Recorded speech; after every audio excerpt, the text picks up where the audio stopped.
잠깐 전화가 연동이 돼서 끊겼는데, 아무튼 이러한 책들이 무속적으로는 아무 연관이 없게 느껴질 수는 있겠지만 이러한 것들을 무속적인 용어로 취하는 가능하단 말이에요. 저는 그걸 굉장히 많이 했어요.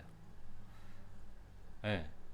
제가 잘하는 것도 이거라고 생각을 하고, 그래서 이 영상을 시청하시는 분들이 좀 더 알아듣기 쉽다, 아니면 좀 이해하기가 쉽다라는 이야기를 해주시는 게, 아마 제가 이런 노력을 많이 했기 때문에. 이것도 하루아침에 된 게 아니에요. 제가 이거 하는데 5년 걸렸어요. 아직도 멀었다고 생각을 해요. 아직도 명확하게 뭔가가, 이건 이거야 라고 설명을 못 해요. 이건 이거야 라고 설명할 수 있는 게 있고, 이건 이거일 수도 있어 라고 설명하는 게 더 많죠.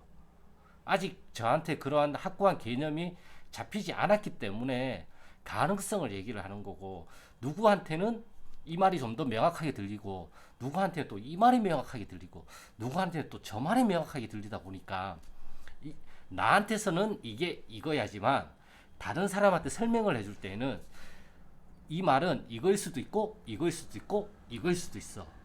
이 셋 중에서 네가 이해하기 편한 거를 가지고 가서 네한테 받아들여라. 이렇게 설명을 많이 한단 말이에요. 저 같은 경우에는. 그러다 보니까 사람들이 좀 더 실생활, 그러니까 평소에 우리가 사용할 수 있는 용어, 우리가 평소에 자주 경험하는 것들, 우리가 평소에 자주 보는 것들, 우리가 평소에 자주 사용하는 단어들을 가지고 설명을 하려고 굉장히 많이 노력을 했어요. 굉장히 많이 생각을 했고, 굉장히 많은 사고를 했고. 그래서 제가 추천드리는 방식이 일기를 쓰라는 거예요. 기도할 때는. 공수를 받은 날은 그냥 공수 받은 거 쓰고, 안 받은 날은 그냥 안 받았으면 안 받았다. 그냥 이렇게 했는데, 나오면 그 아라고 적어요. 어라고 나오면 어라고 적어요. 이라고 나오면 이라고 적어요. 에라고 나오면 에라고 적어요. 숫자 7을 알려주시면 그냥 숫자 7만 적어요. 뭘 뜻하는지는 모르죠, 우리가. 그건 현실에서 나타날 거기 때문에. 예. 그래서 점사 보는 게 너무너무 두렵다고 하시는 분들이 많고, 사실 저도 아직은 두려워요. 그걸 완전 극복하지 못했어요. 극복한다는 자체가 말이 안 된다고 해요. 정말 철판이 두껍거나 나착이 두껍거나 뻔뻔한 사람들은 잘할 수 있어요. 정말 잘해요. 뻔뻔하기 때문에. 근데 우리가 없는 뻔뻔함을 키울 수는 없잖아요. 근데 없는 뻔뻔함이 아니라 뻔뻔함이 자동적으로 생겨질 수밖에 없는 상황은, 내가 이러한 개념과 이러한 것들을 좀 더 명확하게 알게 되면 나도 모르게 뻔뻔해져요. 그렇게 튀어나와요. 내가 받는 인상을, 내가 받은 느낌을, 내가 나한테 떠오르는 생각을 상대편한테 그대로 말로 내뱉는 게 점사지, 뭔가를 만들어서, 뭔가를 떠올려서, 뭔가를 이렇게 혼합해서, 어떤 의도를 가지고서 이렇게 말을 하는 거는 다 가짜라고 봐요, 저는. 물론 저도 가끔 그렇게 나와요. 안 나온다고 하면 거짓말이죠. 나와요. 예. 그러면서 내가 뭐가 부족했는지, 아니면 이런 말을 이때는 이런 식으로 좀 더 했었으면 더 좋았을 것 같은데, 다음번에는 이렇게 해봐야지 하면서 스스로 개선점을 찾아내기 시작한단 말이에요. 이렇게 한 발짝 한 발짝 한 발짝 한 발짝씩 나가는 거예요. 티끌모아 태산이라고요. 이러한 작은 티끌들이 모여가지고 하나의 큰 형태가 만들어지는 거고, 이렇게 적으라고 하는 거는, 생각이라는 거는 보이진 않잖아요. 우리 눈에 보여요? 절대 안 보이죠. 떠오르는 거지. 근데 이 머릿속에 수많은 생각들이 있는데, 이게 다 있으면 더 이상 들어갈 자리가 없잖아요. 이 머리를 하나의 책상이라고 생각을 해보시면, 책상에 짐이 이만큼 있어요. 그러면 짐을 더 이상 올릴 수가 없잖아요. 그러면 짐을 더 올리려면 책상을 치워야 되잖아요. 그렇죠. 이 책상을 치우는 행위가 적는 거예요. 그리고 이렇게 적는 거는, 또 안 보이네. 책으로 할게요. 이렇게 적었다고 친다면, 이 적은 행위가 생각을 이러한 글자라는 형태로 보이지 않는 것을 보이게끔 만드는 역할을 해요. 그렇게 되면 내 눈에 보이기 때문에 내가 좀 더 떨어져서 이렇게 볼 수도 있고, 좀 더 가까이 가서 세밀하게 볼 수도 있고, 아니면 이것을 반대로도 볼 수도 있고, 그렇게 발상을 할 수 있는 계기가 생긴단 말이에요. 이러한 것들을 하다 보면 말문은 자연스럽게 나오게 되어 있고 점사도 자연스럽게 나오게 되어 있어요. 아무것도 안 떠오르면 급한 게 아닌지, 아니면 제가 선생님하고 인연이 아닌지, 아니면 뭐 제가 아직은 모자라서 그런지 선생님 점사는 아무것도 나오지가 않고 있습니다. 뭐 다음 기회에 다시 오시던가 아니면 다른 무당분을 찾아서 점사를 보시는 게 좋을 것 같습니다. 저는 이렇게 얘기를 해요. 사실상 네. 맞고 틀리고가 중요한 게 아니라 내 가치를, 내 가치에 대한 보상으로 내가 점사비를 받는 거예요. 내가 시간을 쓰잖아요. 내 시간은 돈이에요. 이 세상에서 가장 공평한 게 시간이잖아요. 내 점사비는 맞고 틀리고가 아니에요. 내 점사비는 내 시간에 대한 보상으로 받는 것이에요. 그리고 그 시간의 만큼은 이 내담자만을 위해서 정말 집중해서, 정말 정성을 다해서, 정말 진심으로 그 사람을 점사를 보려고 노력을 하면 돼요. 그리고 그러한 노력과 내 시간에 대한 보상으로 물질인 현금을 우리가 받는 거지, 점사가 맞고 틀리다 이걸로 점사를 비를 받는 게 절대 아니에요. 내 시간에 대한 보상이지. 이걸 정확하게 알고 계셔야 돼요. 그래야지만 떳떳하게 얘기를 할 수가 있어요. 물론 저도 마음이 약해서 소심해서 떳떳하게 얘기를 못해요. 100만원 받을 거 막 50만원만 받기도 하고 그런 날도 많아요. 근데 어차피 그것도 내가 선택한 거잖아요. 아직까지는 내가 그만큼 능력이 안 되고 그만큼 뻔뻔하지 못하니까, 아니면 내 스스로에 대한 확신과 자신이 없어서 그럴 수도 있고, 그것도 괜찮아요. 왜 자꾸 스스로를 못 잡아먹어서 안달이냐고요. 왜? 나를 그만 잡아먹어요. 나를 그만 닥달라고. 그냥 괜찮아. 이것도 괜찮고 이대로도 괜찮고, 내가 100만원 받은 것도 괜찮고 50만원 받은 것도 괜찮고 10만원 받은 것도 괜찮아요. 그냥 그때는 그 선택을 한 것 뿐이에요. 그 결과로 이제 올라오는 것들이 막 후회 뭐 이런 것들이 올라오겠죠. 자책도 올라오고 죄책감도 올라오고 뭐 여러 가지가 올라올 거예요. 괜찮아요. 보답만 주세요. 그냥 그런 것들이 다 조상님들이 올라오시는 하나의 신호일 수도 있으니까. 그거는 이제 이 책을 보고 알았어요. 힘 빼고 행복. 예.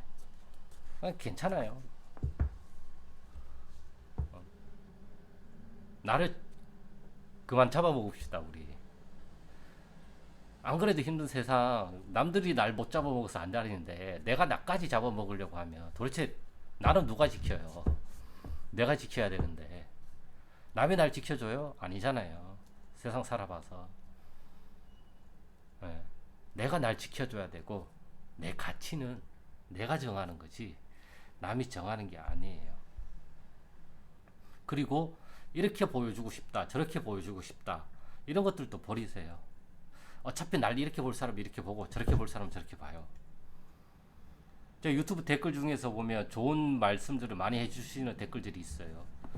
제가 그런 모습을 보여주고 싶어서 그렇게 보여줬을 거예요? 아니란 말이에요. 그분들이 제 영상을 보고 뭔가 와닿았기 때문에, 그리고 그분들이 나의 어떻게 보면 진정성과 진솔한 이야기를 듣고 그런 반응을 보인 거잖아요. 그거는 그분들이 그렇게 날 본 거지 내가 날 이렇게 봐달라고 한 게 아니잖아요. 똑같아요. 이것도 점사로서 내가 멋진 무당으로 보여지려고 하지 마세요. 그냥 무당이에요. 맞고 틀리고도 따지려고 하지 마세요. 어차피 맞고 틀리고는 내 나를 벗어난 데 있으니까. 내 손바닥 밖이에요. 내 손바닥 안에 있는 거는 내 느낌, 내 생각, 이런 것들을 그대로 말로 표현하는 것들. 네. 그래서 점사 보는 훈련은 여러 가지가 있는데 오늘은 일단 이렇게 노트에 적는 것들, 매일매일 이런 것들을 적어 보시면 좋아요. 정말 좋아요. 저도 뭐 가끔 하다 안 하다 하다 안 하다 이렇게 하긴 하는데 좋아요. 저는 적극 추천하고 있습니다. 그래서 기도를 하실 때 어떤 것을 받거나 뭔가를 받으면 맞고 틀리고 왜 왔지? 왜 이런 말씀을 하시지? 그런 것보다는 일단 까먹기 전에, 잊어버리기 전에 일단 적어봐. 일단 적어요. 일단 적어. 그때는 몰랐는데 나중에 알게 되는 경우가 많듯이 이것도 적을 때는 몰랐는데 시간이 지나면 알게 돼요. 적어놨는데 그런 경우도 있어요. 적어놨는데 이 점사 손님이 일주일 뒤에 한 달 뒤에 올 수도 있어요. 예. 그런 경우도 있어요. 예. 그러니까 모르는 거예요. 그러니까 이거를 자꾸 차리려고 하지 마시고 일단 적고 이러한 것들을 유심히 바라보면서 내 생각이 어느 쪽으로 흐르고 있는지 그런 것들을 판단을 하다 보면 신령님과 조상님들이 어떤 식으로 움직이시는지도 알게 돼요. 예, 정말 알게 돼요. 알아지게 돼요. 결과론적으로는. 그래서 거기에서 나한테 맞는 성향성들을 맞춰서 가는 거지. 내가 그걸 좀 더 알면 내가 이 길을 가는데 좀 더 편리하잖아요. 저는 굿은 몰라요. 예, 영상부터 말씀드렸지만 굿에 대해서는 잘 몰라요. 큰 틀은 알지만 세세하게 어떻게 하고 뭐 그런 거 잘 몰라요. 근데 생각을 했어요, 제가. 아, 내가 이 굿을 배워야 되겠구나. 그래야지만 좀 더 내가 나은 무당이 될 수도 있겠구나. 아니면 좀 더 오시는 손님들을 많이 받을 수가 있겠구나. 물론 이 말도 맞아요. 하지만 이게 나한테 그렇게 썩 내키지가 않아요. 까놓고 얘기해서. 아, 나는 그냥 이렇게 하는 게 너무너무 재밌고 즐거워요. 아, 그래서 어제 갑자기 떠올랐어요. 아, 나는 굿도 굿이지만 이러한 것들을 좀 더 보편적으로 좀 더 우리가 일상생활에서 할 수 있는 것들을 좀 더 적극적으로 나는 이 길을 가야 되겠다. 이렇게 해가지고 공부를 해서 나도 더 깊게 갈 수 있는 사람이 되고 그렇게 안 만큼 여기 계신 분들한테 아니면 이제 같이 시작하는 분들한테 어떻게 접근하면 좋은지 어떻게 기도를 하면 좋은지 그러한 것들을 또 알려줄 수 있으면 더할 나위 없이 좋겠구나. 그래서 이제 선택과 집중을 하게 됐어요. 네. 그것도 오늘 좀 말씀드리고 싶었어요, 사실은. 다음에 또 영상을 다시 한번 찍어서 또 얘기를 하겠지만 요즘 또 읽고 있는 책이 있는데 그 책이 또 기도하는 거에 대해서 상당히 또 적용시킬 게 많더라고요. 그래서 그 부분도 다 읽고 나서 또 정리를 한 다음에 이것을 무속으로 어떻게 배치를 하면 좋을지 그것도 이제 좀 사고를 하고 그러한 것들을 좀 이렇게 정리를 좀 한 다음에 다시 한번 또 학습 방법에 대해서 학습이라고 해야 되나? 뭐 아무튼 훈련, 연습, 그 부분에 대해서 또 이제 한 번 더 제가 말씀을 드리겠습니다. 그래서 오늘 영상은 여기까지고요. 기운 내세요. 제가 알고 있는 신도분이 한 말씀이 저는 아직까지 머리에 계속 남고 있는 게 하나가 있어요. 옛날에 지금 당장 죽는 일 아니면 다 괜찮다. 네. 툭툭 털고 일어나세요. 몸도 힘들고 마음도 많이 다치고 정말 뭐 어디 기댈 데도 없고 하소연할 데도 없고 답답해 미치시겠지만 아까 그랬잖아요. 내가 나를 못 잡아먹어서 안달나지 말자고. 처음부터 이게 고쳐지진 않겠지만 아주 작은 것부터 내가 나를 위로하면서 가자고요. 내가 나를 위로를 안 하면 이 세상 누가 나를 위로해 줄 거예요. 내가 내 마음을 안 알아주면 이 세상 누가 내 마음을 알아줄 거예요. 좀 천천히 가도 괜찮고 좀 느려도 괜찮고 하니까 너무 깍지지 마시고 살짝 이렇게 풀고 가자고요. 느슨해져도 괜찮아요. 아무도 뭐라고 안 해요. 잘 나가는 사람들하고 비교해봤자 답이 안 나와요. 그 사람들은 그 사람들의 길을 가는 거고 나는 내 길을 가는 거니까 화이팅 합시다. 네, 오늘 영상 여기까지고요. 그럼 저는 다음 영상에서 또 좋은 주제를 가지고 찾아뵙겠습니다. 감사합니다.